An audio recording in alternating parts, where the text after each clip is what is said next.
All right, it's our turn to do this. Kayo Sports, what's the title? Kayo Sports NRL Podcast, Blocky. Danny, good to see you, mate. Are you going to be loose, Dan, or serious, Dan? Podcast. What, can you be loose on these things? That they encourage it. Looseness. They encourage. I love looseness. But how loose? Let's test the boundaries and find out. How's your summer been? Unbelievable, mate. I've got a little sneak go. I like to go to Nielsen Park and swim, and it's got a beautiful cafe there, but it won't be a secret anymore. You ever been out there? Nielsen Park. Nielsen Park. Now it's a harbour pool. That's not the nude one, is it? I can't go nude anymore. Anymore. Please. I'd be like Rex Moss, but I'd arrest myself. Nielsen is Nielsen the one that looks over the harbour? It does. Beautiful. Yeah. 300 metre, like all the pylons and that. Beautiful, mate. Unbelievable. You got to go there one day. Vaucluse. Great for families. Just don't see you fitting in with the people of Vaucluse. Well, I nearly got harpooned a couple of times. But mate, it's a sneak go, but not anymore. You've given up the secret. Each night go. What's your okay? Are we fish and chipsing? Are we? No, coffee. Have a swim. Yeah. With my mate, my great mate Leslie Graham Hobbs. Yeah. Have a swim. He's been a swimmer all his life, and have a swim and a coffee and a yarn. That's it. Yeah. You know, the highlight of growing up of holidays would go up the coast. It would be the day we'd get the big, working class family. So it's not like it's throwing money. But the day we got the prawns and the bread rolls. That was the best day. And butterbutt. Oh. And vinegar? No vinegar. You don't have vinegar on your prawns? No. What sort of Aussie are you? A prawn should stand up on its own. What, no seafood sauce or vinegar? Seafood sauce? What?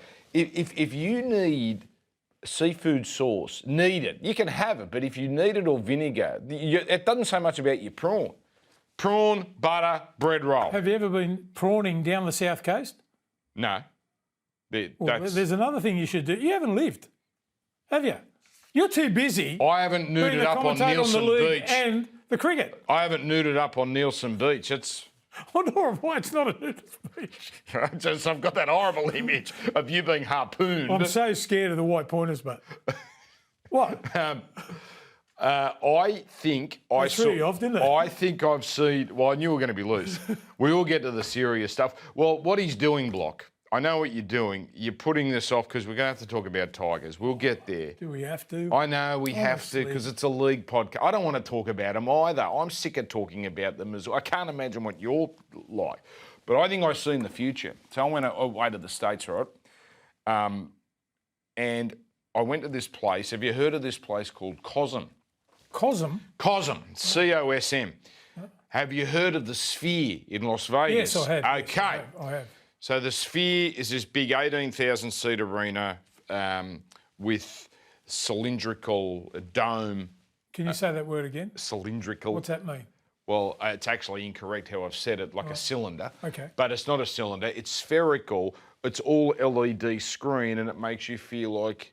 Hercules. You're in this world. Right. Right? So that's the Sphere. COSM is based on the same thing. These are sports bars. There's one in Dallas and the one I went to in LA. You're bringing one here to the Cross? I would love to the Cross. I would love to bring one here. What it is, I don't know how they've done it, but the people that run this COSM have signed off deals with all these sports, NFL, NBA, college football, and they bring in their own cameras, right? Yeah. And it's 4 cameras, 2 on halfway, one wide shot and one bit tighter, and then one under each goalpost.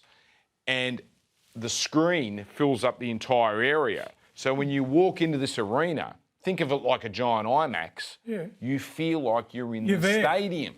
Really? And Blocker, the screen is that good, and the camera is that pulled back that far. You started commentating. And it's that detail.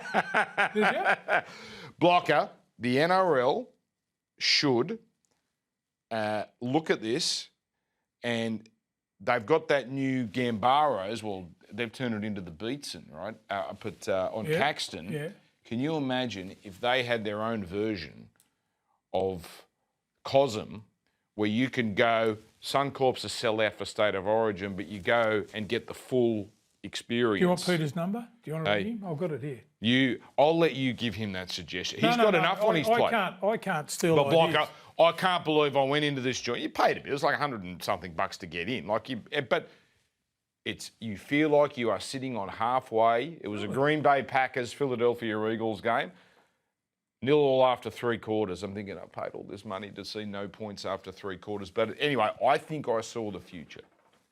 I I don't want to steal your idea or your thunder. I'll give you credit for it with Peter. That's all right. How's that? Let's just get the thing done. Okay. Speaking of Peter V'landys and NRL, as we record this, so it's a Wednesday morning, I do believe today they're voting on potential new rules. So the coaches last week met, your Ivan Cleary, your heavy hitters, your Craig Fitzgibbons, your Wayne Bennett's, I think Craig Bellamy might have been there. One of the suggestions they had, Block, was increase the size of the bench. So the suggestion might have been, let's go from 17-man squad to 21. But still only 4 replacements, still only 8 changes. So what's the point of it then? So you can put a specialist halfback now on the bench who might never get in the game. You're always going to have a specialist dummy half. You might have a specialist outside back. This come from the grand final, I'm sure. Remember when Wishart had to go on in the centres? Happened a few times where a specialist goes, and I've got to be honest, Block, when they come up with these suggestions, my first thought is always, okay, how are they going to manipulate this? Because coaches are cunning, right? So when 2 referees becomes 1 referee, coaches are telling their players, we can work the wrestle a bit, we can manipulate the 10 metres. I look at this rule, and the suggestion is the coaches suggested 21. It's probably going to be 19 or 20. I don't see the downside. I actually really like this. You like it? Yeah, it might have already been ratified by the time people are watching and listening to this. Do you like this idea? I like it. I like for like. Obviously, if a centre gets hurt, you can replace him with a centre. But it'd have to be more than 21 players, wouldn't it? If you were going to cover every position. Yeah, well, they're not going to be able to cover. So they'll look at it like halves player covers 6 or 7. Yeah, second row can cover. Outside back, like a Selwyn Cobbo type. Well, there's your full back, there's your outside back. So can you imagine how difficult it would have been for young Wishart to play in the centres in the grand final when he's not only marking a centre that he's not used to defending against, but he's got Reece Walsh out the back, who's got that unbelievable turn of speed. And you're in too much. That's the hardest place to defend. Well, and he makes normal centres look ordinary sometimes. Because of that just that fraction, speed. Yeah, half a second. Do you enjoy that grand final? I loved it. Yeah, I loved it. Well, and mate, it just showed and proved the Broncos should have lost the 2 semi-finals and the grand final. Yeah. At a pinch, they could have. But they went on and won it. What resilience. We're going to look back at that. That might be the greatest finals run. 16 down against Canberra, 14 down against Penrith. That's what I'm saying. They could have been beaten in any of those games, but they showed that resilience to win. And then the grand final, 10 down. Melbourne are unbelievable. Well, we look back at that as saying it's the greatest semi-final series of all time. There wasn't a dud game in it. Possibly. Well, every Broncos game was unbelievable. Block, I was at Suncorp for the prelim. Yeah. It's the best atmosphere I've ever felt at Suncorp. Even in an Origin? I'm telling you. Better than Origin? Better than Origin. There was a nervousness, because remember the Broncos' 19-year drought. Yeah. Something about the daytime, something about playing Penrith. Have you ever seen a run like Reece Walsh? Like, I know Jared Hayne had that run and all that, but I'm talking big games. The last 3 games, huge games. We're gonna talk about one in Ellery Hanley a little later. Oh, well. So that's up there. Jared Hayne, Ben Barber. What's interesting about those ones, right, is they're 8-9 game runs, right? Reece Walsh is 2.5 games. But now he's good leading into the finals but too. they're the biggest games of the season. And it's a different. Like, has anyone dominated a finals like him in that 2.5 games? So the first half and a bit against Canberra, and then to the sin bin, that was the negative. And then from the moment he came back on against Canberra. Well, you know how influential he was? They don't win if he doesn't play. Oh, no question. Well, they don't win any of those. Certainly the Canberra game and certainly the grand final. Might be the greatest grand final individual performance we've ever seen. You reckon? What about when Cleary, only a few years ago, it was a 20-minute period. 20-minute period. But they were getting beat comfortably. Yeah, no, Penrith don't win without Cleary. Yeah. But Cleary made mistakes in the leader. Again, the problem is when you compare these things, right? Yeah, different positions. You're finding negatives where you don't want to find negatives because Cleary's unbelievable in that game. But Reece Walsh was just about perfect. Defensively, attack. And it all came on the back of him getting sin bin.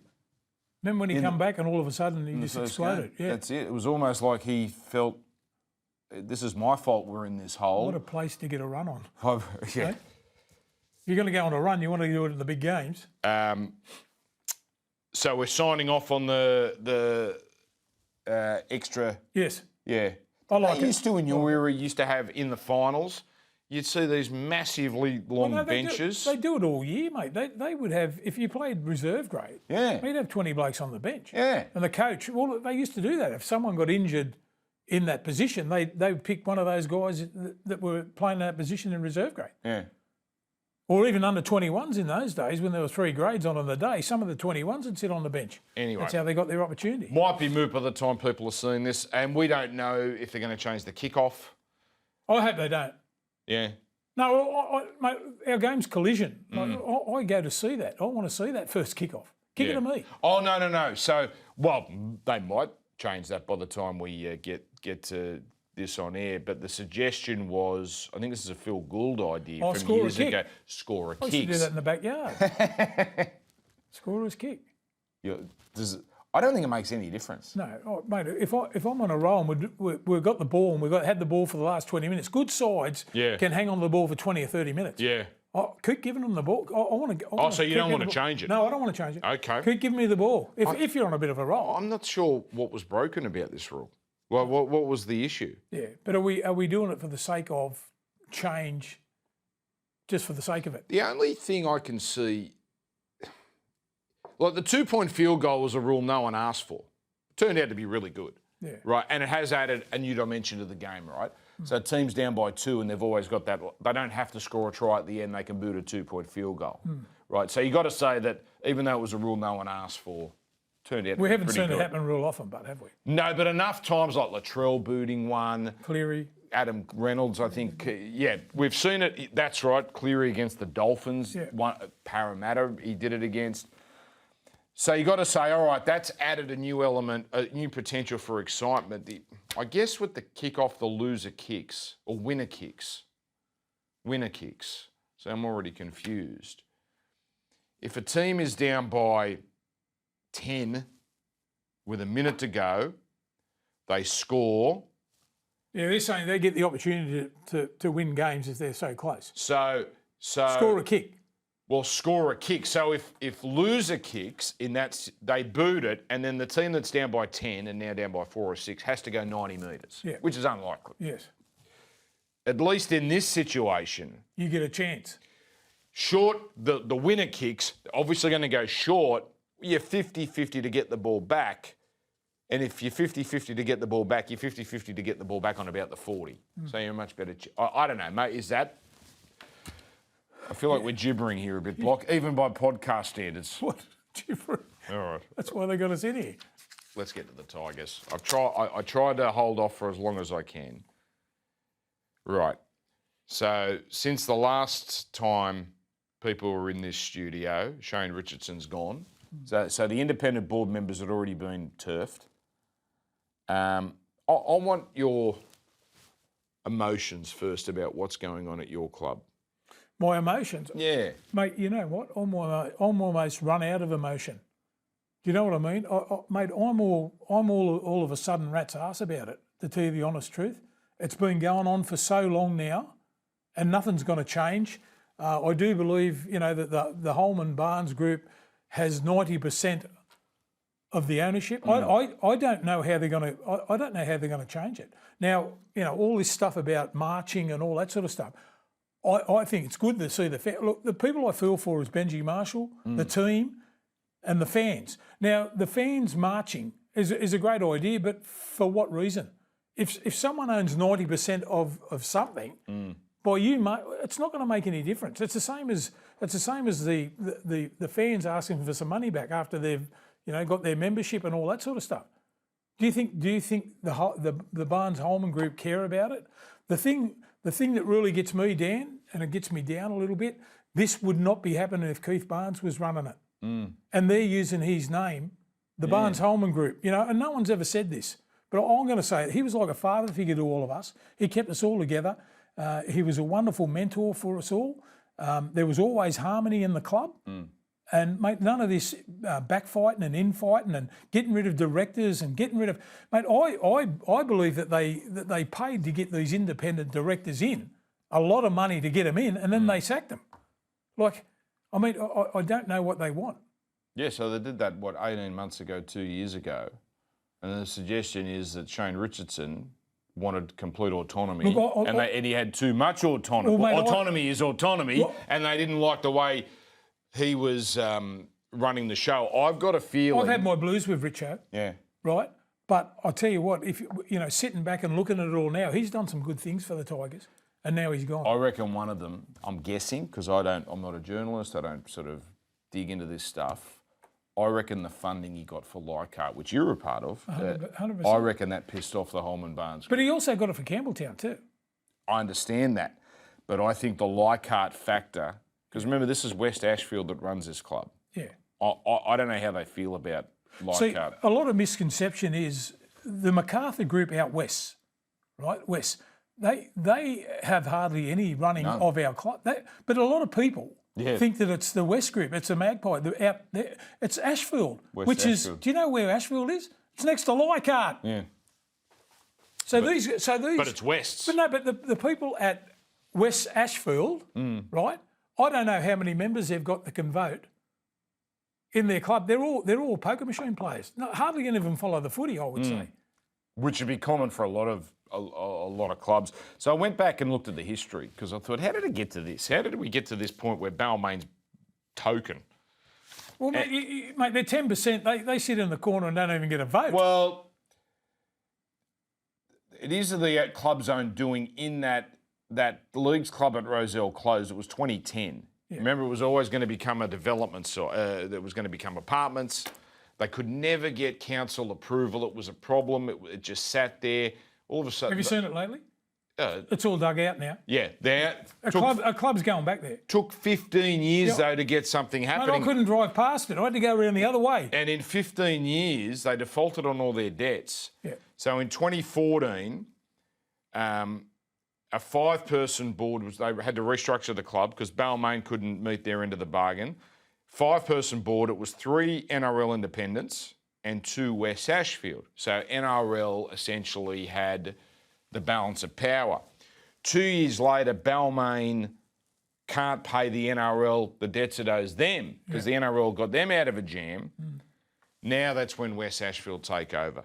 And that's when we have a 9-person board, 5 from West Ashfield, 2 from Balmain, 2 independents. So from that point, really West Ashfield have had control of this club. And then in 2020, another restructuring, 20%, 90% West Magpies, West Ashfield, 10% Balmain. Now you understand why I'm worn out. Well, I'm a fan.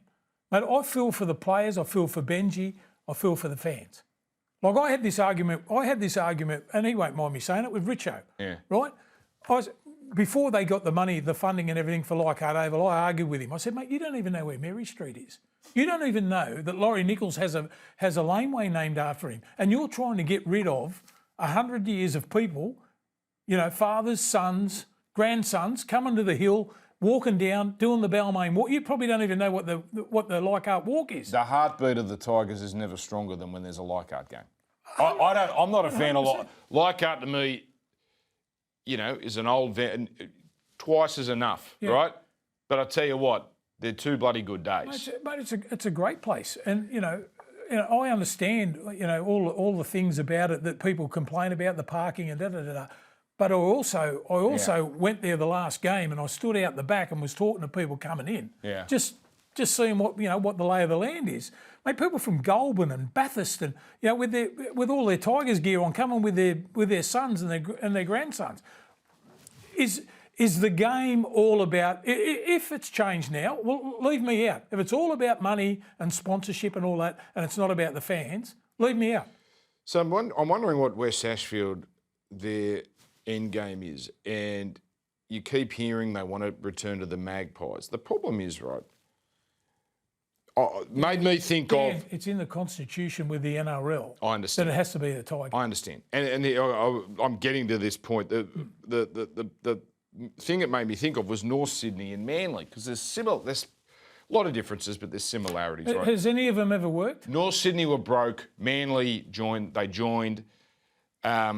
Manly, though, held in their constitution that they held the licence. So when the merger folded after 3 years, Manly took it back. Now, the difference is they had no history, right? 3 years, didn't make the finals. Whether you like it or not, it's not the greatest history, but it's a history. The Wests Tigers, 26 years. Yeah. You know, 40% of league fans are 30 and under. That means 40% of league fans have only known Wests Tigers. Dan, that's a history. Dan, can you imagine if they become successful? I go out in the country a fair bit, right? You wouldn't believe the amount of people that follow the Tigers. Oh. Mate, I'm telling you, can you imagine, when they got all the wooden spoons and, come 14th or whatever it is this year, if they were up in the top 4, or do people like, battling for the underdog? I don't know. But the Tiger, I'm telling you, the emblem and the colours capture people's imagination. Well, when they've had their few good years, when they come out of the woodwork, we've had 2005. I've got a feeling it was the highest rating grand final until this year. That record stood for 20 years. Wouldn't surprise me. When they played St George Illawarra in a prelim, they got 70,000 a few years later. Remember they played the Roosters in a semi-final? That was big too. Might be the greatest final of all time. Yeah. Braith, field goal. Yeah. So I don't know where the end game is here. I just don't know how the NRL stops what's going on though. See, Arthur Lawney, you probably read all that. Yeah. Mate, I know Arthur well, right? His love is the Balmain Tigers. Is that right? His love is the Balmain Tigers. You read the article. Mate, he'd be willing to put in money. Now, if they could get, but with the Holman Barnes group with 90%, how are you going to ever get them out? But he would be prepared to put a lot of money in with a team of blokes, business people, that would buy them out, but they won't sell. I read that the Liquor and Gaming Association, this piqued their interest. That was a quote, might have been in the Herald. But have they done anything wrong, Dan? That's the problem. That's the problem. See, when they did it with Parramatta, it had to do with gaming and salary cap. It was salary cap, which is illegal payments, which is things not declared, illegalities. Yes. There's nothing illegal going on here. It's just incompetence. Yeah. So I don't know how the Liquor and Gaming Association can step in. Do you get invited into the league by the NRL, right? So if you get invited, but you've got to have grounds if you want to get rid of them, or you've got to have grounds to do that. I don't know whether they've done anything wrong.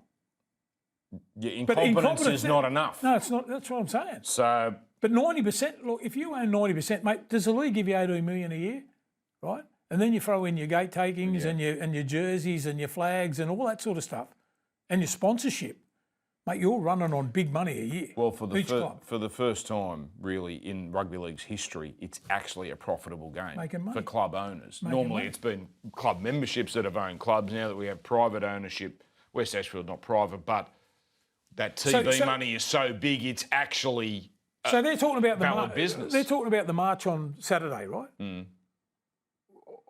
I don't know what it's going to achieve. No. It's going to achieve what? Someone doing a television story on it and saying a news story and going, oh, look at all these people marching. But what for? Mate, if I'm going to march, I want to be almost certain I can do something about it. Yeah. You're not getting 80,000 like George Piggins and South. I don't know how many are going to turn up to this thing. No, what I'm saying, Dan, is what's the end result out of that? Game? Yeah, okay, they could have their 80,000. Well, having a march, mate, well, I'll wear a pair of shoes out. That's it. How am I going to upset like a company that's got 90% of ownership?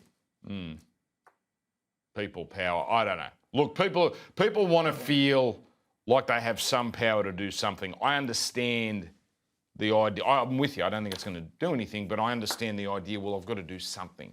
I'm sick of seeing this club become a piñata. Well, let's all buy a brick at Leichhardt Oval, or if you're a West supporter, buy one for bloody Campbelltown and raise some more money to make it a better stadium.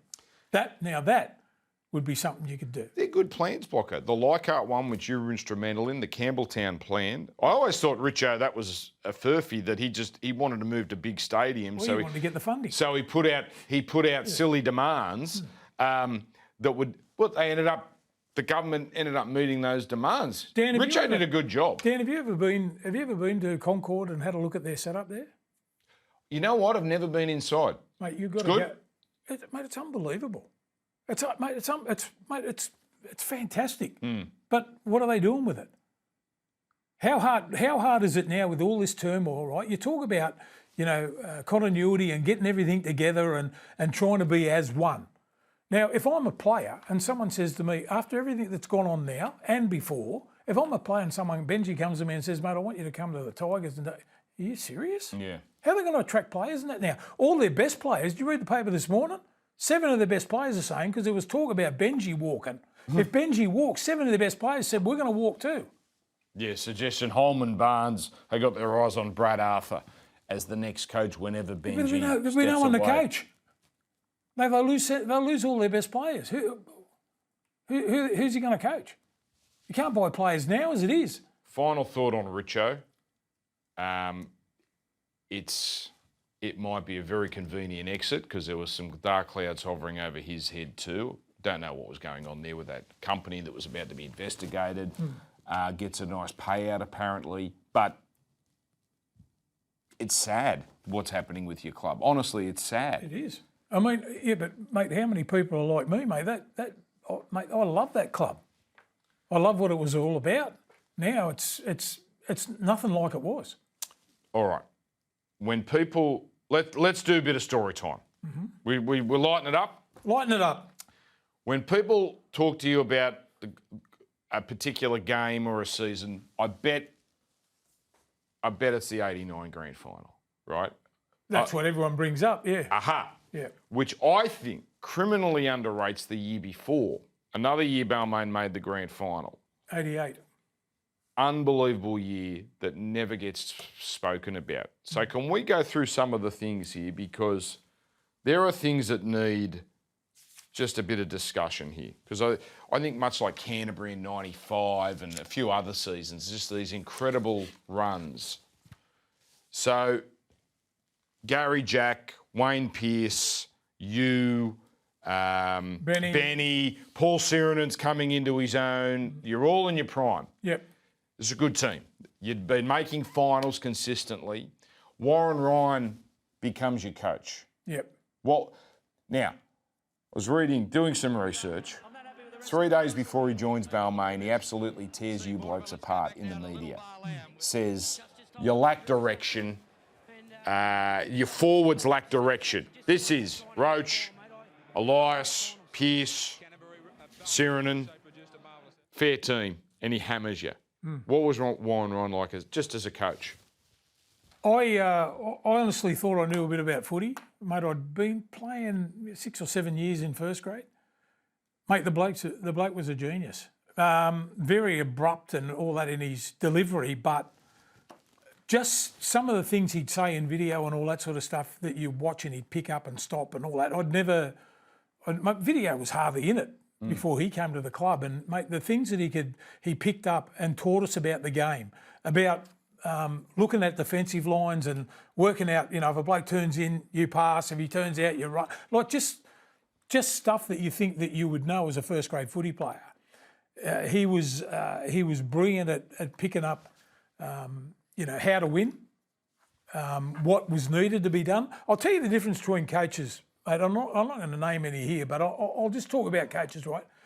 The coach that comes in at half time and blabbers on about, mate, our kick chase is no good. We've got to, we're not doubling up in our defence. Things that everyone knows.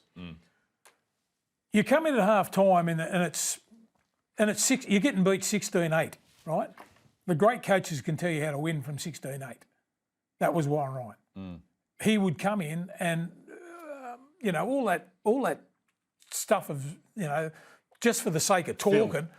Phil, mate, I'm wiping blood off my head and I'm having an orange and mate, I honestly don't hear anything they're saying until he comes to me and goes, mate, you know what I mean? One-on-one. I need you to blah, blah, blah, whatever it was. Right? Isn't this the Bellamy technique as well? Basically gives blokes one job. This is what I need you to do. This is what I need from you. Yeah. Which is any idiot can focus on one thing to do. Can I give you a big example about, Warren Ryan's coaching? We'd watch the video, right? And this is when Mickey Neal got ankle tapped in the grand final in the 89 grand final by Mel Meninga, right? I'll give you an instance. Yeah. So we're working near post and we're hitting back to where Mel defends in the centres, right? Warren Ryan stops the tape on 6 different occasions and goes, when Mel goes to second marker, he gets caught. So we're going back. This is just an example. We're going back to where he should be, right? So Mel, sure enough, we put this play on. It's on, mate. Mickey Neal scores. It's all over, right? It's a great play. No, but Mel chases from marker. Yeah, you can't count on that. And ankle taps him and he doesn't score. Normally he'd bump over and score, right? Yeah. But that's just a little insight to like how smart he was. So he would pick this stuff up and he would tell you, and mate, generally people and fans and everyone who goes along, and mate, we're all fans. We all just go and watch the game and we watch what's happening. You don't really see what goes into it. All you see is, the blokes playing on that day. But mate, he was brilliant. But I'll tell you what, mate, he was ruthless too. Did you used to cop it? Oh, mate, all the time, mate, all the time. But that's good. He didn't really have any filter. He's the best coach I've ever had. He didn't really have any filter where other blokes would work out your personality. Yeah. And he would know what to say to you. Massage to each personality. No massage. No massage with the walk. But I'm telling you, he was, mate, you ask all the blokes. You ask Joey and all them blokes. Ask all the Canterbury blokes. Oh, they think he's a genius. Mate, he was a genius. And probably never been, probably because his abruptness and everything with the media, he's probably never been recognised as much as he should. You're right. As a coach. It is so important how you play the media in how you are remembered. And perceived. Look, I want to get to this block because this is between the end of April and the end of July. So May, 3 months. Let's count how many games some of you blokes, the Stars, played. 13 club games. Panasonic Cup, which was the midweek competition. Talk about that in a second. Quarterfinal, semi-final and final, because you blokes made it against St George. So that's 16. City Country, you played. First 2 Origins. After Origin 2, what's that, 18? So Origin 1 and 2, then the first test against Great Britain, then Origin 3, then the last 2 tests against Great Britain, I think we're at 21, and for good measure, in fact, I've miscounted here, you had a test against Papua New Guinea and the rest of the world. This was all in a 3-month patch. 24 games we counted. Blokes like you and Pearce and Benny and Gary Jack, you weren't playing all of them because some of you were in the test team, some of you weren't. That is insane. That full professionals now couldn't get away with that. You're semi-professional, basically. How the hell are you doing that? I think it's got to do with being a teammate. I mean, we were playing in Origins on a Tuesday. That's when they used to have Origins on a Tuesday. And we'd play in the Panasonic Cup on Wednesday. Now, there was no way, the next day, there was no way we could play in those games, but you had to. Our skipper, Wayne Pearce, was the greatest leader of all time, in my opinion. So he would back up the day after a game. So, mate, you'd feel weak if you didn't. Well, this was a money competition. So some teams will take it seriously, some teams wouldn't. I guess teams started taking it seriously if they got to the semis. Because it was like 150 grand up for grabs. It was a big 1-to-1. I think we won a couple of them, the Panasonic, in those times, when the big money was on offer. So St George won this year. Yeah. the year we're talking about, 16 to 8. Yeah, Constable Craig Young. Could play him. But you saw a big crowd. But that was, I can't believe that schedule. So you're right. You play a Test match on Saturday afternoon against Great Britain, and you're playing club football on Sunday. Yeah.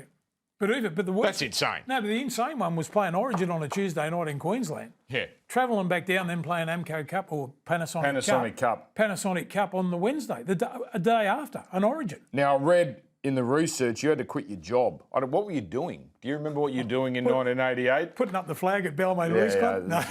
No, in those days, we got looked after, mate.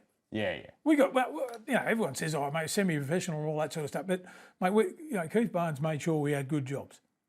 Mate, we were sales reps and all that sort of stuff. Mate, I'll tell you, going away in '86, I never went away with the Kangaroos because we couldn't afford it. Because I was working and I had a brewery truck with a bloke named Steve Stopper Lavis. Yeah. And I said, mate, I can't go. I can't afford to go. He said, mate, you're going. He said, we'll put on an offside. You're going and I'll pay you. That was wow. a Balmain teammate of ours. You know what I mean? Just without him, I probably wouldn't have went. Wow. Because I think, if I remember rightly, I think we were getting like 150 quid a week, which is not much money. What, mate, to play football? To play in England. Wow. To play in a Test match. Mate, I'll bring it in one day for you, Dan, because I know you'll be interested in this. I got my first ever pay slip from a 3-match series for New South Wales against Queensland, right? Yeah. For the 3 games, I got $1,500. I reckon I got $1,500 worth of stitches. Wow. Would have cost me $1,500 in medical bills. But that, mate, I've got it. I'll bring it and show you. Very interesting. Well, you would have had to lose days of... Okay, for you it might have been different because you're being looked after, but people would have had to miss days of work for that. 100%. So yeah, you're getting $1,500. And mate, I don't go against anything. Mate, all the money these guys get today, they deserve. Mate, I'm telling you, it is a hard way to make a quid. I don't begrudge anyone. But I'll tell you what, you would think back in the day, it wasn't for the money, mate. It was for the love of the game. No. So, all right.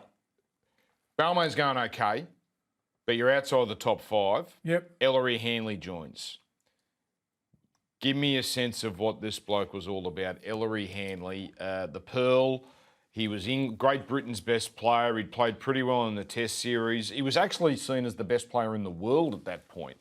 I had never, ever seen him. We had some good ones. Keith Barnes was instrumental in getting Lee Crooks, Gary Schofield, all those sort of guys. I'd go as far as to say as Ellery Hanley is the greatest for a short stint, the greatest player from England that they've ever brought over. Mate, he changed the game. Now, I'll give you a little insight. Benny was the marketing manager of the Tigers at the time with Keith Barnes. They went out and picked him up at the airport. And he said, Benny couldn't believe it. On the way home, he knew everyone's characteristics, how they played, who to run off, Yeah. He said, mate, I couldn't believe this bloke was that professional. But he changed. Mate, we don't make the grand final if Ellery Hanley doesn't play. Unfortunately, he gets knocked out in the grand final, which in those days, Queensbury rules, they were the rules. That's the way it was. My real disappointment with Ellery is that he took the money to go and he come back and he went to West. Yeah. He went to West. If he comes back in 89... Mate, she's a lot closer grand final than what it ended up being. Well, and it was level scores at full time. I mean, the transfer fee. So we had a thing called transfer fees. He was Wigan. Wigan were the superstars. Mate, he was unbelievable. And I think it was $250,000, which was an insane amount of money. But then Easts had Kerry Packer money. Yeah. But even they didn't want to stump up. They said that's too rich for our blood. And then apparently he was on the outs, Ellery, with Graham Lowe, the coach of Wigan at the time. So is that right? Yeah, he took a lot less money because Balmain couldn't afford stupid money like $250,000. So it was just right place, right time. Yeah. And mate, you talk about players that put bums on seats and superstars and all that, mate. People come to watch that guy play. He could run. His greatest attribute, I thought, he could run as quick across field and straighten up in the holes as he did forward. Mate, I've never seen anything like it. And an athlete, mate, trained. Unbelievable. He was unbelievable. Well, he's playing centres out here. So he was a lock, 5'8", but he was basically given a roving commission. You do your best, mate. He popped up everywhere. Yeah. But the other bloke that was like that, but wasn't probably as good, was Gary Schofield. Was unbelievable too. But this guy could turn a game on a dime.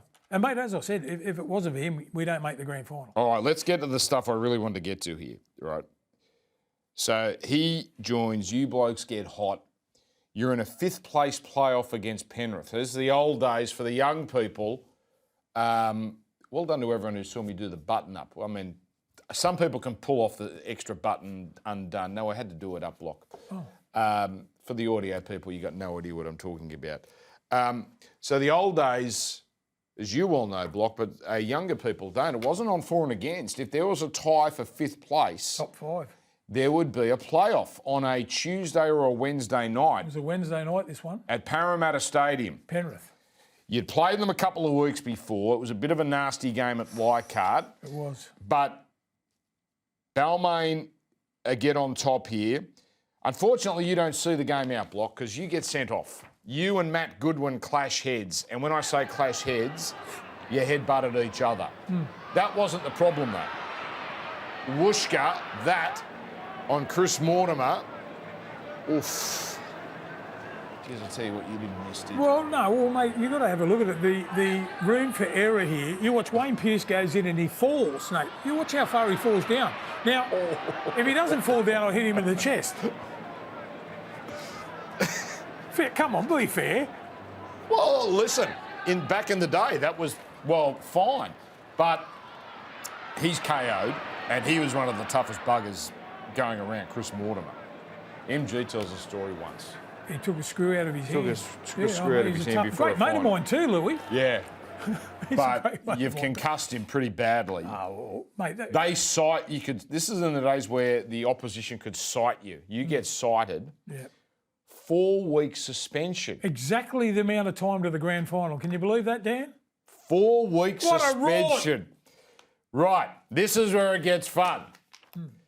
So you serve the first two. You win the first couple of finals. I think beat Manly in one. And Cronulla. Right. Yeah. Okay. So you serve the first two. Then one of the most cunning plans ever hatched. Well, I'm not Take it away. I'm not smart enough to come up with it, but Keith Barnes, the great Keith Barnes, come up with it. I'd signed to play with Warrington in the off-season. So he said, mate, how about we go over early? You've already been gone for 2 games. We'll see if Warrington will sign you, or I'd sign with Warrington.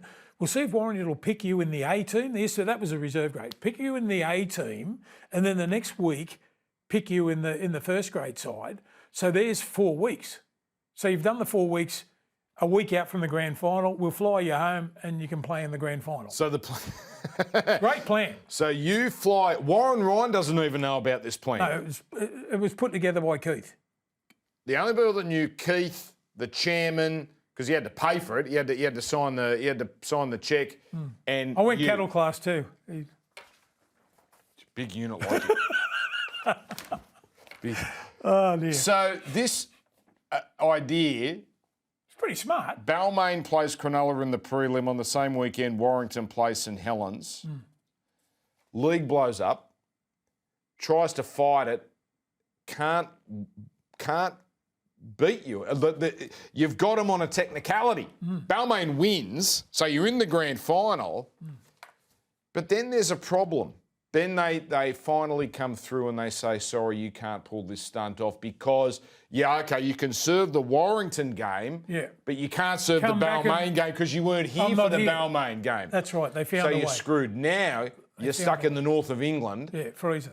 For the grand final. No family, just myself. Do you remember how you took in this game? I do. My great mate Zorba and Hollywood were doing the radio at the time, and Telstra did a main feed of the grand final with their commentary. Because there's no television. No television. I'm just laying in bed listening to it. Listening to the grand final. Wow. My little mate scores and we're going, oh, mate, this is unbelievable. Mate, so, So you're listening, imagine this. I'm listening. We're watching this game live and here's Steve Roach, who was instrumental, and your form was unbelievable. Like, just a hair below Ellery Hanley, leading into you getting banned. And you're listening to the grand final in England. Oh, there it is. That's the same tackle as mine on Chris Mortimer. They got nothing. because it was a grand final. Oosh. Do you know the thing about this? People This is Benny's forget. try. This is unreal. Yeah, Jeez. that was the start of the game. I honestly thought I grew up a Canterbury fan, and I thought, oh, no, it's just meant to be for Balmain. But Canterbury were too good. They had a week off. As so often happens with the Cinderella runs, Yeah. they just run out of puff. Yeah. Well, the big ones is, you know, getting to the grand final, if you understand what I mean. And then all of a sudden, you know, mate, I'm not taking anything away from Canterbury. They were a great side, mate. Yeah, it was a good. They were a great side. No, Mate, Gus. Who knows? Gus, mate, it was first year. Was it first year? Gus hated Warren. They hated each other. Yeah, Gus I know, and but, Warren Ryan but too. I'll tell That you was what, a there bit was a personal. lot of similarities between their coaching. They were both brilliant men. Now here's the story. So it was a great season. Fell short. The thing that's not talked about again enough with you, Balmain, you know, black and gold through and through. Money is a problem at the club, and it's getting hard to keep up with paying you, with paying Benny, with paying Ciro, with paying Gary Jack, Wayne Pearce. So they had to have a donation drive to try and keep the team intact. And while this is happening, tell me about Canberra. The Raiders? Yes. Oh, mate, I think it was 1990. No, it was this year. It was Canberra offered the club. So in this off season, so 88's done. Yeah, 88. We're getting ready for the 89 season, Yeah, I won the 4 famous comps if I went 89 there. season. That's right. They offered Balmain a transfer fee of 150,000. Were you at all tempted? Not really. No, because of my mates, you know, because of Ciro and Junior and Benny and all that. Mate, we'd all played a decade together. So we make the 88 grand final. I don't play, as we just mentioned. And I'm thinking, mate, you know, it's our time. We've been here. Mate, you know what? I would have barely thought about it, to tell you the honest truth. I wanted to stay with my mates. Really? 100%. And plus Canberra's freezing. Would have been a fair pack. Lazarus and Roach. Well, you know, I was lucky enough to play with Lazo in the Test series and that for England against England. Mate, what a great player he was. But you know, if I'd have went there, you probably win all those. See, that's how nasty, you know, Ricky Stewart and Laurie Daly and that all are, and how greedy they are, and Big Mel. They could have just given us one. Mate, we just wanted one premiership. It would be all right then, and then go on and win your 3 or 4 or whatever you do. Just give us one. How often do people still mention 80? It's nearly 40 years ago, 35, 40 years ago. You're getting it once a week? Oh, mate, more than that. Mate, I'll tell you who gets it worse and takes a little bit of pressure off me is Benny. He gets the field goal. He gets the crossbar. Yeah. And then he brought out a story that they Sweeten the sound? it was a different measurement in the post for the great. Oh, go, mate, please, mate. Yeah, there it is. There's the goal change, son. You know, but if You know what we need to mess with him? Yeah. You need, like, someone here at Fox to actually work out. Now with AI technology, we can work it out. Yeah. And you know what, Benny? You're right. It was 4 centimetres too low. Oh, so then if that happens, like we're ahead. They can't win. The other great story about that grand final is my great mate Buckets, Kerry Hemsley, right? This is 89 I'm talking about. So he plays in the 88 grand final in place of me because I'm suspended and I'm over in England. So my great mate plays in the grand final 88. Yes. Great player. Yeah. Anyway, so what happened was, if you look at the 89 grand final, Canberra scored with 45 seconds left. Okay? He goes up into the sheds, Kerry, because he's not playing, and he's that happy. He thinks we've won. He gets the magnum of champagne, and he's coming down and he's shaking it, ready to pop it, and Chicka Ferguson scores to level the scores. Now, Blocker, a gambler knows you can't jinx that. Don't go off early. I don't want to blame Kerry Hemsley because that was I would never blame him. No. But that's a true story. Now, they're telling me, I never heard that. It's a true story. Now, they're telling me I've got to do fan mail. I don't see the fan mail here, so... Fan mail. All right, hang on. Belvedere. Belvedere? Isn't that a vodka? Who I see at the cricket. Is that a vodka? Here it is. The real Belvedere, thank you, Merci beaucoup. Fox League Belvedere. The real Belvedere from the Bert Newton show, he does the cricket for Fox. Really? Yeah. From the Bert Newton show. How old is he? Yeah. Rob, I think his name is. How old is he? Rob Mascara. I don't know. 40, 50? Oh, is that all? I thought, mate, know. if he did Bert Newton show, I thought he was in his 80s. Let's go. I'm going to read these randomly. I've not read these, obviously. Well, obviously, you just got them. They're all real, I'm told, which sometimes not often the case in television. What, do you make things up? I don't. I would never. I'm saying these are real. Do they make stuff up in radio and television? If we could get, Mitchell, if we could get one CEO and one coach from the history of rugby league to get the Tigers out of this mess, who and why? Is that to you or to me? That's to you. Let's assume they're all to you. No, mate, Keith Barnes would be the first bloke. Integrity, honour, mateship, fatherhood. He's the first bloke I'd get involved. Genius. I tell you who we got to get back in the game. John Rebo. Reeves. I know there's bitterness there with, the ARL side was super. That's 30 years ago. He did a podcast with our mates Kevy and Ben Dobbin. And he did a face-to-face, I think, with Vonnie last year. But the man still got it. The man has still got it. Like, think of what he did with the Broncos. And you could say, but the Broncos were well funded. That was pretty easy. Well, much easier than other clubs. Because Melbourne Storm. They put Melbourne Storm together. You know the other bloke too, underrated, Chris Johns. Yeah. Chris Johns was his offsider. But, we've got to somehow get him involved in the game, John Rebo. Mate, he looks like a nice Tiger man. That's a brilliant idea. There you go. Let's get him back. Callum, how close did you come to putting one on Eddie Ward's chin against Manly that day? Oh, mate, very, very close. Very close. Had you lost your mind, like genuinely you were in and out of body? This is an incident at Brookvale Oval. You patted him on the head. Yeah. No, what it was, mate, we're getting beat 14-4 in the penalties at Brookie. And I had the Tom Tits. And I thought, mate, we can't win here. There's no way we can win here. And I thought we kept getting rorted. I did the wrong thing, of course. All the little kids out there watching, you shouldn't do that stuff. Don't touch referees. And I don't know what it was. I just thought, this is a rort. We can't win. We can't win here. So I just thought, I'll just tap him on. I don't know. It just happened. I don't know why. But the worst was me missus driving up the hill. And I said, gee, she's driving me home and said, you're a bit quiet, darling. She said, quiet? What's wrong with you? You're a lunatic. That was worse than suspension and all that sort of. She thought I was. Do you remember how long you got for that? 5 weeks and $5,000 fine. Geez, that's pretty light. But then I picked up Channel 9, Lowe's, Coca-Cola. You only got 5 weeks for touching a ref? Mate, they were trying to throw. Mate, it's true. They were trying to throw the book at me. You should have got a year. What? You can't touch a ref. Why not? What happens if I hugged him? What would you say? What would you do if I put him in a bear hug and give him a little kiss on the cheek? Give us the 3 hardest hitters you've played against. That's from Jeff. Mate, do I have to cut it down to 3? I remember one day Laurie Fryer, I was playing reserve grade for the Tigers, and Laurie Fryer was the coach of the reserve grade at the Tigers. He said, we're playing Parramatta. He said, I was only a young kid. He said, mate, run at Stumpy Stevens. And he said, then you'll know why I don't want you to run him again. He was right. Mate, he folded me bad. Mate, he could hit Stumpy Stevens. Yeah. Mate, I played against a lot of blokes. John Hardy. You ever remember him, the Canberra Raiders? No. Monster of a man. A bit old for me. Oh, mate. Mate, hit like Cement Gillespie. Cement was brilliant to hit that. Mate, there's a million of them. There's a million of them, but those guys, to me, probably stand out. Nana Grant. Remember Nana Grant from the Tigers?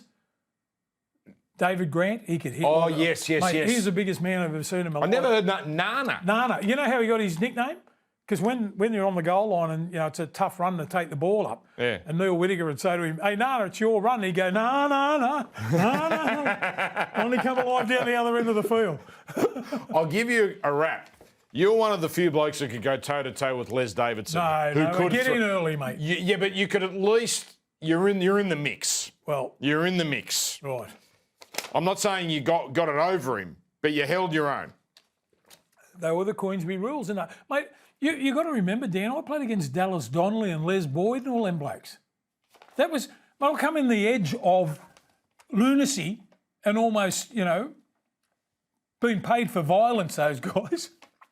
Mate, I played against West one day. I was about 20. One was biting me on the calf, one was twisting me Niagaras, and Tommy was gouging me. And the referee said, stop whinging and play the ball. So they were the sort of blokes they were. You know what I mean? So I come in the edge of that. I think you're going to say you're enjoying it. Now that would have been a concern. Blocky, what does an average off-season day look like for you? Good question. What doesn't I mean? Yeah, I don't do much, mate. Nielsen Park, a couple of days a week. The nudity. No, that's no nudity. Sorry. There's no nudity there. No, there's not. Got laughter I'll go for coffee with me mates and we talk. Tell you what I want to do. I go for coffee with all these different characters. Yeah. Now you know what I mean when I say characters. Oh, colourful racing identities. So every Tuesday we go to this cafe in Haberfield. Yeah. I'm dying to get a little camera. Oh. Mate, I'm telling you, we talk about all sorts of stuff. You could cut it out and beep it out and all that sort of stuff, but it is my favourite time of the week. You've pitched an idea. They're looking for ideas here at Fox League. And then spending time with my granddaughters, mate. I love doing that. You got 4? I got 4. Oh. So 2 over in Ireland, 2 here. I love it in the afternoon at my place. They come in and their clothes are nearly off and they're in the pool. I love that. I love the sound of that laughter. You know what I mean? Softy you are. What does Dan have to say about the reports he's an AI robot? An AI robot? I tell you what I did see. This is scary, Block. So in the States, it's all in LA. It's all Waymo drivers. You know what Waymo is? They're those cars. What, no drivers? Self-driving cars. Yeah. So when you see a car with the whirling thing on top, that's a self-driving car. Do you talk to yourself in the back? I can't get in one. I'm just not ready yet. No trust. Not yet. I will. I want second, third generation. But there was another one. I'm interested to know what you do in the off-season. Well, I'm calling cricket. Yeah, but, mate, that's not every second and every minute of the day. I would say that you're a hunter. A hunter of what, Blocky? A hunter. That has been the Fox League NRL. That's my camera. For Kayo. That's the NRL podcast for Kayo. I think we're back again in about a month. Look out. We'll see you. Fletch and Hindy next week. Back to the A team. Thanks for watching. Thanks for listening.